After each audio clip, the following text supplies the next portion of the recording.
Hi, I'm Piotr Sowiński from the Systems Research Institute, Polish Academy of Sciences. Today we are at the pilot site of the ASSIST-IoT project, and more specifically we are at a construction site managed by our partner Mostostal Warszawa. Today we are testing some edge computing and localization hardware. Let me show you what I mean. This is the Gateway Edge Node, in short GWEN, provided by our partner Neways technologies. It is an edge computing device and it will be the brain of our pilot.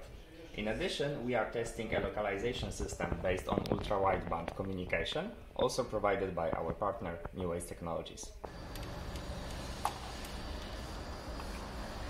This is one of our anchors and this is a tag.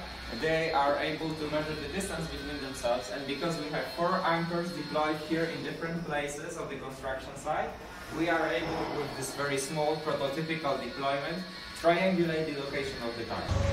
We have set up the locations of the anchors in the configuration of the location tracking enabler, and now we will test how it works.